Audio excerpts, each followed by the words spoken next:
দীর্ঘ আইনি লড়াই এবং প্রশাসনিক টালবাহানার অবসান ঘটিয়ে অবশেষে সোমবার শান্তিপূর্ণভাবে সম্পন্ন হল ফারাক্কা ব্লকের অর্জুনপুর গ্রাম পঞ্চায়েত প্রধানের বিরুদ্ধে আনা অনাস্থা ভোট। হাইকোর্টের নির্দেশ অনুযায়ী এদিনের ভোটাভুটিতে প্রধান সাবিনা বিবির বিরুদ্ধে অনাস্থা প্রস্তাব সফল হয়। এর ফলে বর্তমানে নিয়ম মেনে পঞ্চায়েতের উপপ্রধান বজরুল হক প্রধানের দায়িত্বভার গ্রহণ করেছেন।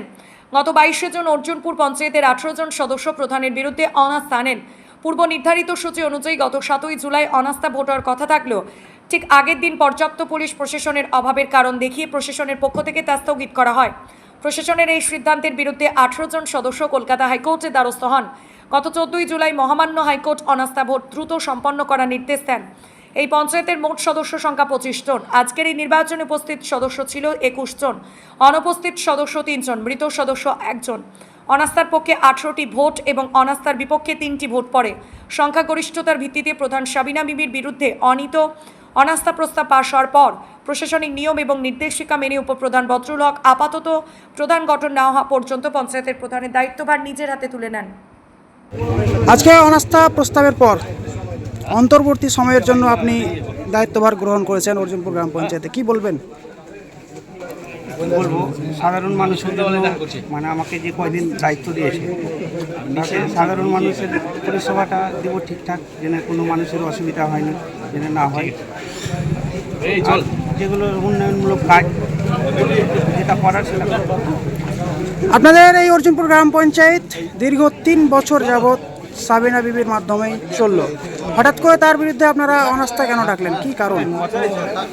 যাতে যাব না, সাধারণ মানুষ মানে আমাদের যে প্রধান ছিল প্রধানের প্রতি সন্তুষ্ট না, এই কারণে অনাস্থা।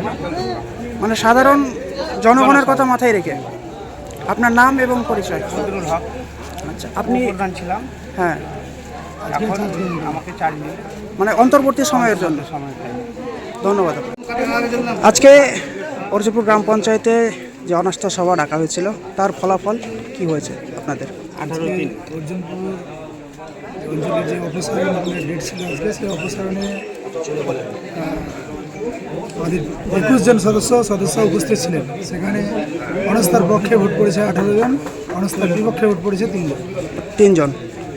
তো দীর্ঘ 3 বছর পঞ্চায়েত চললো সাবিনা বিবির মাধ্যমেই, তো কেন হঠাৎ করে তাকে অপসারণ করতে হলো? আপনাদের অনাস্থা প্রস্তাব কেন ডাকতে হলো, কি বলবেন এই বিষয়ে? আমাদের যাকে আমরা প্রদান করেছিলাম আজকে 3 বছর চলার পরে হয়তো মানে জনগণের পক্ষে সে সুনাম অর্জন করতে পারেনি, আমাদের বাধ্য হয়ে সেটা তাকে শোনাতে হবে। আপনার নাম এবং পরিচয়? অর্জুনপুর গ্রাম পঞ্চায়েতের সদস্য। ধন্যবাদ।